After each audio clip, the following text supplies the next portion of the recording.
নমস্কাৰ এই মুহূৰ্তত আইপৰিছে আজি সন্ধিয়াৰ কেইবাটাও গুৰুত্বপূৰ্ণ খবৰ অসমৰ লগতে ভাৰতৰ বিভিন্ন প্ৰান্তৰ পৰা বহুকেইটা গুৰুত্বপূৰ্ণ খবৰ যুগুত কৰা হৈছে আৰু এই ধৰণৰ খবৰসমূহ নিতৌ চাবৰ বাবে চেনেলটো সাবস্ক্ৰাইব কৰি ভিডিঅ'টিত এটাকৈ লাইক কৰি দিব তেন্তে আহক দৰ্শকসকল আজি সন্ধিয়াৰ খবৰকেইটা আৰম্ভ কৰোঁ আজি সন্ধিয়াৰ প্ৰথমটো খবৰ গুৱাহাটীত জৰুৰী অৱতৰণ অমিত শাহৰ বৰঝাৰৰ লোকপ্ৰিয় গোপীনাথ বৰদলৈ আন্তৰ্জাতিক বিমানবন্দৰত অৱতৰণ কৰে অমিত শাহ অহা বিমানখনে আগৰতলালৈ যোৱাৰ কথা আছিল গৃহমন্ত্ৰী অমিত শাহৰ প্ৰতিকূল বতৰৰ বাবে বৰঝাৰ বিমানবন্দৰত অৱতৰণ কৰে অমিত শাহৰ বিশেষ বিমানখন নিশাটো ৰেডিছন ব্লুত কটোৱাৰ পিছত আজি পুৱা আগৰতলালৈ যাব অমিত শাহ বিমানবন্দৰত অমিত শাহক আদৰণি জনাই মুখ্যমন্ত্ৰী ডক্টৰ হিমন্ত বিশ্ব শৰ্মাই প্ৰতিকূল বতৰৰ বাবে হঠাৎ এই জৰুৰী অৱতৰণৰ সিদ্ধান্ত অমিত শাহ অহা বিমানৰ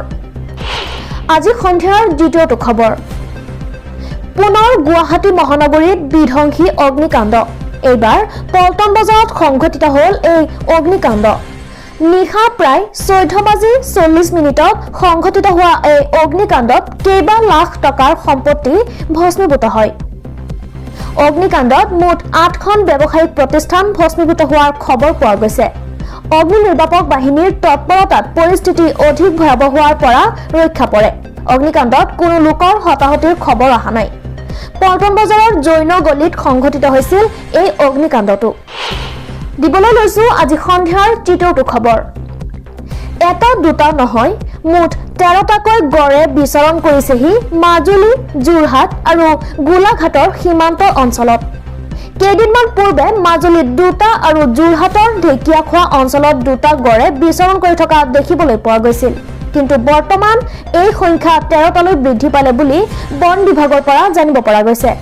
অৱশ্যে গড়ৰ প্ৰকৃত সংখ্যাটো নিশ্চিত নহয় যদিও এইবাৰ একে সময়তে 10টাকৈ অধিক গড় গোলাঘাট আৰু মাজুলীৰ ব্ৰহ্মপুত্ৰৰ চাপৰিসমূহ আৰু যোৰহাটৰ ব্ৰহ্মপুত্ৰৰ দাঁতি কাষৰীয়া অঞ্চললৈ কাজিৰঙাৰ পৰা ওলাই আহিছে বুলি জানিব পৰা গৈছে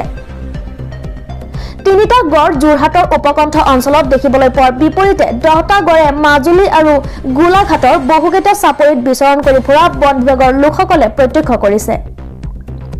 ইমান বৃহৎ সংখ্যক গড় কাজিৰঙাৰ পৰা একেলগে ইমান দূৰলৈ ওলাই অহা ঘটনাই কৌতুহলৰ সৃষ্টি কৰিছে আনহাতে এই গড়কেইটাক লৈ সীমিত সা সুবিধাৰে দিনে নিশাই ব্যস্ত থাকিব লগা হৈছে যোৰহাট আৰু মাজুলীৰ বন বিভাগৰ লোকসকল স্থানীয় লোকৰ পৰা জানিব পৰা মতে ব্ৰহ্মপুত্ৰৰ বহু চাপৰি বৰ্তমান জৈৱ বৈচিত্ৰ্যৰ আকৰ হৈ পৰিছে এই চাপৰিসমূহ বাঘ হাতী হৰিণা কেটেলাপহু আদি জীৱ-জন্তুৰ বিচৰণস্থলীলৈ পৰিণত হৈছে আৰু এই চাপৰিসমূহতে শেহতীয়াকৈ আহি সোমাইছে এই গড়কেইটা আজি সন্ধিয়াৰ চতুৰ্থটো খবৰ কথা দি কথা ৰাখিলে মুখ্যমন্ত্ৰীয়ে মহানগৰীৰ শ্ৰীমন্ত শংকৰদেৱ কলাক্ষেত্ৰত বিশেষ অনুষ্ঠান আলোকৰে যাত্ৰা গুৱাহাটী মহানগৰীৰ সাফাই কৰ্মী পৰিয়ালৰ সন্তানসকলৰ সৈতে মুখ্যমন্ত্ৰী ডক্টৰ হিমন্ত বিশ্ব শৰ্মাৰ প্ৰীতিমেলৰ এই অনুষ্ঠান উল্লেখ্য কিছুদিন পূৰ্বে ভৰণত এক অনুষ্ঠানত অংশ লৈছিল মুখ্যমন্ত্ৰীয়ে তাত প্ৰায় 500 কণ শিশুৱে পৰিৱেশন কৰিছিল ভূটান নৃত্যৰ লগতে বিভিন্ন অনুষ্ঠান তাতে মুখ্যমন্ত্ৰীয়ে শিশুসকলৰ সৈতে এদিন প্ৰীতিমেলত অংশ লোৱাৰ প্ৰতিশ্ৰুতি দিছিল সেই অনুসৰি অৱশেষত আজি গুৱাহাটী মহানগৰীৰ সাফাই কৰ্মী পৰিয়ালৰ সন্তানসকলৰ সৈতে মত বিনিময় কৰে ডক্টৰ হিমন্ত বিশ্ব শৰ্মাই অনুষ্ঠানৰ অন্তত শিশুসকলৰ সৈতে প্ৰীতি ভোজতো অংশ লয় মুখ্যমন্ত্ৰীয়ে ইয়াৰ লগতে অসমৰ সাফাই কৰ্মীসকলৰ বাবে ঘোষণা কৰে সুখবৰ ডক্টৰ হিমন্ত বিশ্ব শৰ্মাৰ বিশেষ ঘোষণা অনুসৰি ৰাজ্য চৰকাৰে শীঘ্ৰে সাফাই কৰ্মীসকলৰ বাবে গঠন কৰিব এখন আয়োগ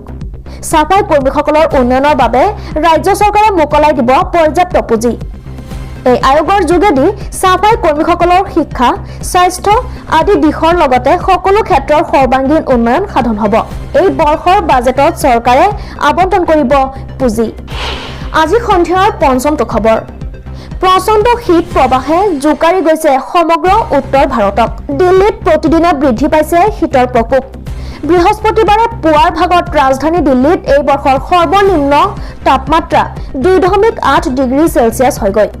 উল্লেখ্য যে 2021 চনত ৰাজধানী দিল্লীত সৰ্বনিম্ন তাপমাত্ৰা আছিল 1.1 ডিগ্ৰী সেলসিয়াছ। আনহাতে বিগত দুটা বৰ্ষৰ তুলনাত বৃহস্পতিবাৰৰ তাপমাত্ৰা হৈছে আটাইতকৈ সৰ্বনিম্ন।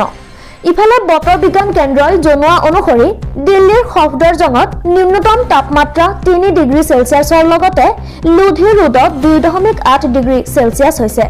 প্ৰচণ্ড শীতৰ প্ৰকোপৰ ফলত ছাত্ৰ-ছাত্ৰীসকল বিদ্যালয়লৈ যোৱাৰ অসুবিধাৰ সন্মুখীন হোৱাৰ সমান্তৰালকৈ সাধাৰণ জনতাৰ দৈনন্দিন কাম-কাজত বাধা আহি পৰিছে। ইফালে হাড় কঁপোৱা ঠাণ্ডাৰ বাবে সমগ্ৰ দিল্লীতে অৰেঞ্জ এলাৰ্ট জাৰি কৰিছে বতৰ বিজ্ঞান বিভাগে। আগন্তুক 6 আৰু 7 জানুৱাৰীত শীতৰ প্ৰকোপ অধিক বৃদ্ধি পোৱাৰ আশংকা কৰা হৈছে ৰাজধানী দিল্লীত। দিবলৈ লৈছো আজি সন্ধিয়াৰ ষষ্ঠটো খবৰ অৰ্থাৎ শেষৰটো খবৰ।